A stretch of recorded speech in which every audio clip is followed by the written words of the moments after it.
Hey everyone, David Aragona and Craig Milkowski here taking a look at one of 6 stake races taking place on Saturday at Kentucky Downs. It is race 11, the grade 3 Mint Ladies Turf Sprint. This one is going 6.5 furlongs on that European style turf course at Kentucky Downs for the older fillies and mares. A field of 16 signed on for this one, Craig, 12 in the main body of the field. But even though it's a large field, I think there's one horse to beat, and that is the morning line favorite, the number 10, Campanelli. It would be hard to argue. We're going to look at one of her races here in the States and talk about her as we look at her PPs. But I think the morning line maker definitely nailed it on the favorite here. She is going to be one who's going to draw a lot of money, and rightfully so.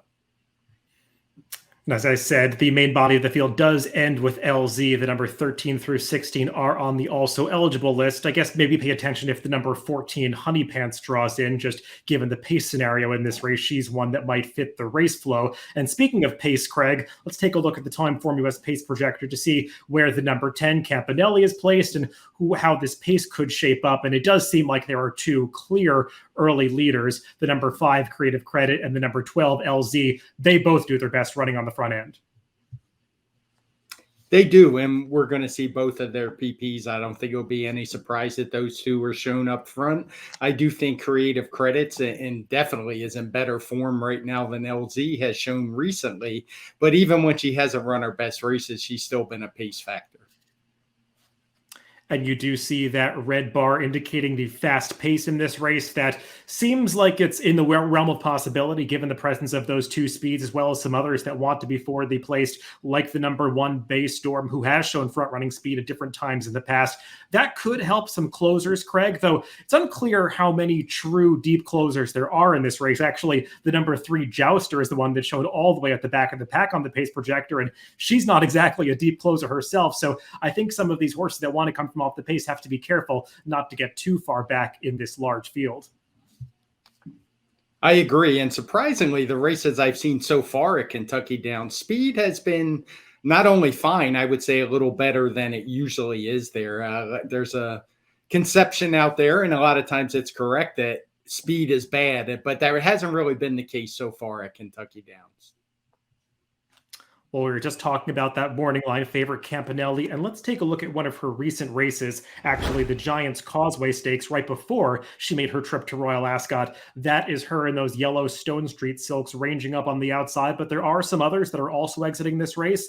Star Divine in the red down towards the inside, LZ on the lead, and I believe that's Jouster all the way towards the back of the pack. She had a poor start in this race, was running on at the end, but Craig, you could see the quality of Campanelli here. This is a pretty good field that she's beating, and she just runs away from them as she comes onto the wire.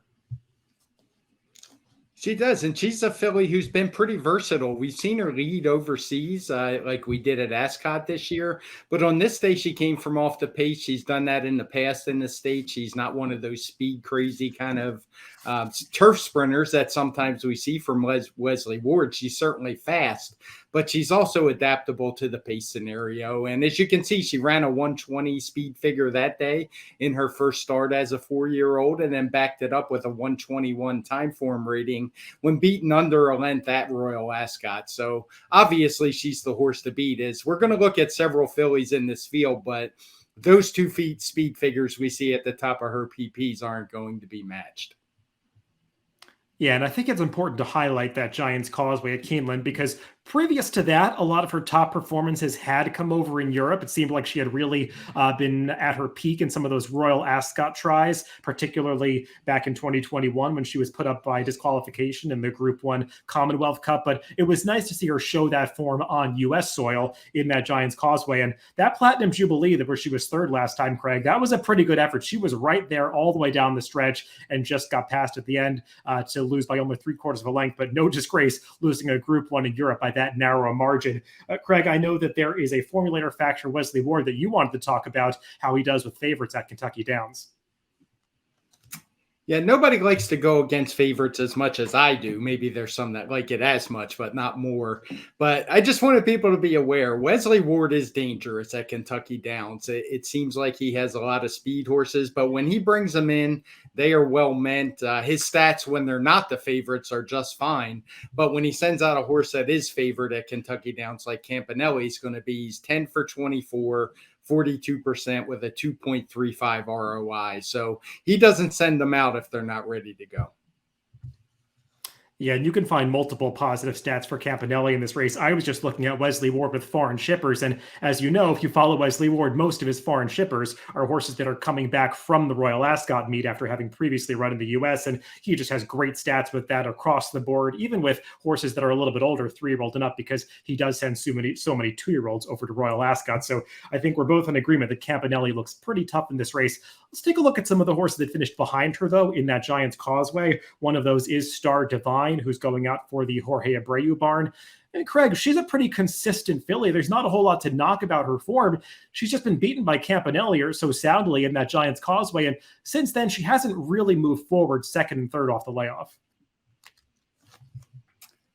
Yeah, she's regressed a little bit. I had a lot of promise for her, high hopes for her after that debut when she ran a good second to Campanelli.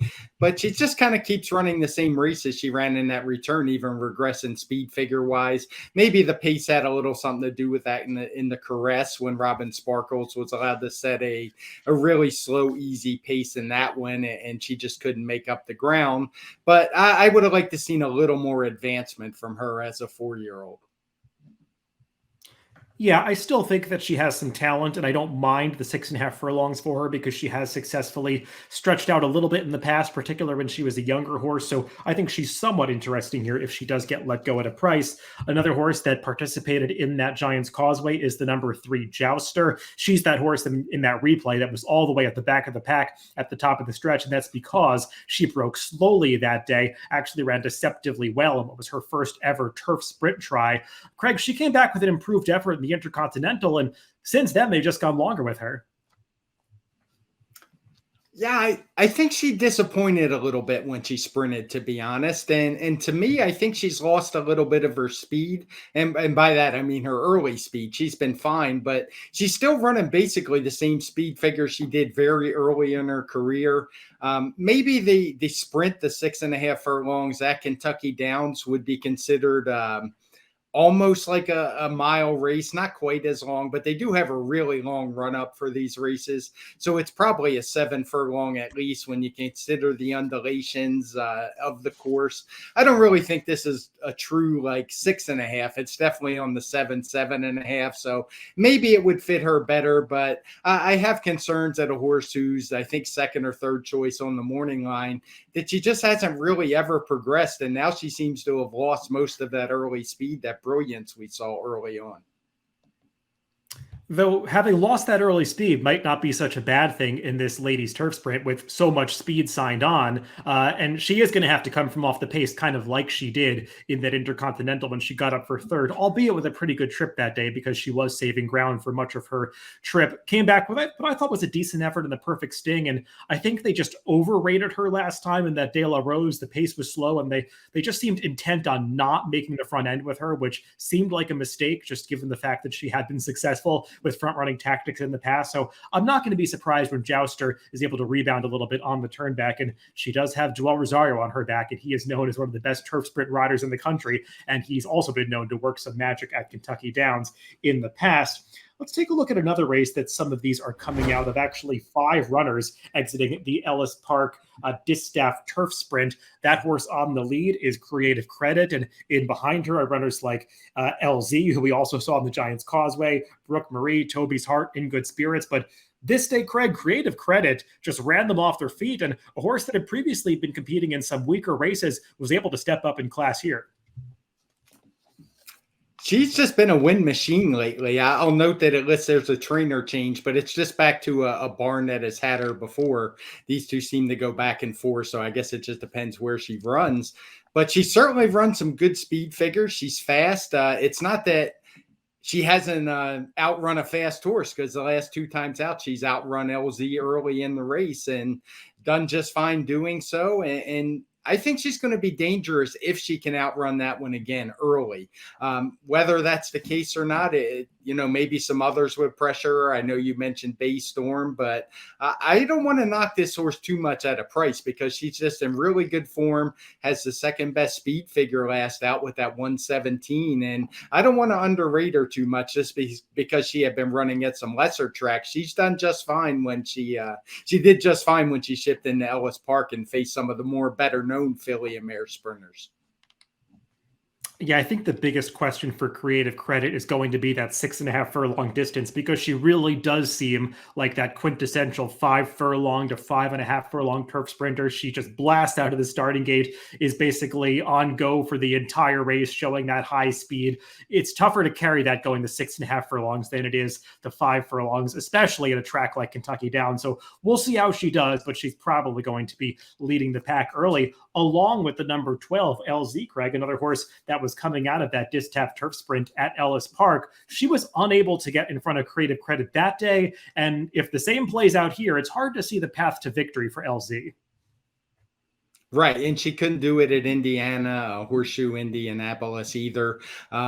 Though I just wanted to point her out. We know she's going to try for the lead. That's how she does her best running. She's one I'm not very interested in. I'm just curious to see how she affects the pace. I think she's a filly who has done nearly all of her best running at the fairgrounds, and this is certainly not the fairgrounds, definitely a different course. So more of a pace factor than a contender for me. I agree with that. And she's another one that might not really be suited by this stretch out to the 6.5 furlongs. Brooke Marie was the horse that was second to Creative Credit in that distaff turf sprint last time out. Got a pretty good trip that day. Craig was just picking up pieces to get up for the runner-up spot. She's been in decent form over the past year, but she's never really broken through at the kind of speed figure that makes you say, okay, she can win a grade 3 event like this. I'm a little skeptical of her as well. That race outside the winner, there wasn't a whole lot of running going on behind her, I didn't think. It's not like she improved her speed figure much, just a couple points over what we had seen in some well-beaten efforts. So not very high on her. I guess if the race completely collapses, maybe she's a horse you might consider would be a closer, but she's shown plenty early speed. So she's kind of versatile from that inside post. I'm not really sure how far she would drop back off of it. So not interested too much in her. Yeah, Craig, I think we're in agreement that if there's one horse you might want to take a look at coming out of that distaff turf sprint, it could be the number 6, Toby's Heart, who was third that day, finishing just behind Brooke Marie. I didn't have a big excuse for her last time, but she does feel like the kind of horse that could be well suited by the expected race flow of this race. I agree. She is the one horse that I do think is definitely a closer for sure. There's not a whole lot of variance in her running style when you look through her PPs. And I also think her form is hidden a bit. She's had some pretty tough trips last time. She was in that Robin Sparkles race I mentioned. Last time at Ellis Park, I thought she ran fine. That was a really fast turf course with Creative Credit. Didn't get a lot of pressure from LZ that day, so I'm willing to write that one off. And I like what I saw. One thing I do like to look at Kentucky Downs is horses who have shown success at the track before. It's not in the PPs that we're showing here, but she did win a $500,000 stakes race. I believe it was last year, the Whiskey Music City, Briar Whiskey Music City Stakes. And she did it pretty easily. And horses for courses is something I do like here. Some of the horses have it in this field. Some haven't been on it before, like the favorite Campanelli. But I think Toby's Heart is really dangerous at a price. Yeah, I did think that Toby's Heart ran well when she defeated Change of Control at Churchill Downs back in May. Her other 4 performances since she's turned 4 years old and come back off the layoff this year, I really haven't liked any of them that much. I thought that she was particularly disappointing 2 back at Saratoga in that Caress when, albeit the pace was a little bit slow, but she was just out the back door the entire way and never made any kind of run. I do have some questions about her current form and if she might have been just a better, more consistent horse when she was a 3-year-old as opposed to an older horse, but she's going to get pace here. And if she's going to rebound, it could be in a race like this, especially, as you said, over a track where she has had success in the past. I think I misspoke a little bit earlier and said that In Good Spirits was coming out of that same race at Dallas. She's actually not, but we'll take a look at In Good Spirits' past performances. She's actually one that's turning back in distance after trying a mile last time in the De La Rose. Didn't run badly that day when setting the pace, but Craig, she's probably one that's more comfortable coming from a little bit off it. I would agree. She's run longer distances. As you said, she ran the mile at Saratoga. She ran the same 6.5 at Woodbine. Only beating the length. Wasn't a very strong race for a grade 2 that day in the Royal North, but she's one that I think you have to consider if you believe the turf horse for course like I do. She's 1-for-1 over the course. Her speed figures are okay. She ran a good race in that mile race last time. It was a bit of a pace upgrade. It kind of slowed the final time. But those are some pretty decent horses in our Flash Drive and Plum Ali. So she's one that I'm not sure she's going to be 6-1 like the morning line pegs are. That would surprise me a little bit. I thought she'd be a little bit higher price in here. Maybe not with the connections, but she's one I'm going to consider in vertical plays. Well, let's move on to our top picks for this turf sprint at Kentucky Downs. And Craig, we basically have the same exacta here. We put Campanelli on top. She just looks too classy for this field. And if she's ready to run coming back from Royal Ascot, as most of Wesley Ward's runners typically are, she just seems like she's too good for this field. And we've got the same price horse in second in Toby's Heart. Yeah, I will most likely be playing vertical bets in this race with In Good Spirits and Toby's Heart underneath the Campanelli. And if they get to be bigger prices, like Toby's Heart almost surely will be, I would reverse it for a smaller amount than I'd play the other on top. But I do think Campanelli is much the horse to beat. Yeah, I kind of agree with what you were saying about the prices in this race. I wouldn't be surprised if In Good Spirits is actually a bigger price than Toby's Heart, even though it's kind of reversed on the morning line. Those two could come together a little bit. I've got Jouster in there for third. I think the turn back in distance could suit her, but she's going to have to work out a trip from off the pace under Joao Rosario. So that's a look at the Grade 3 Mint Lady Sprint on Saturday at Kentucky Downs. Good luck if you're playing the races this weekend.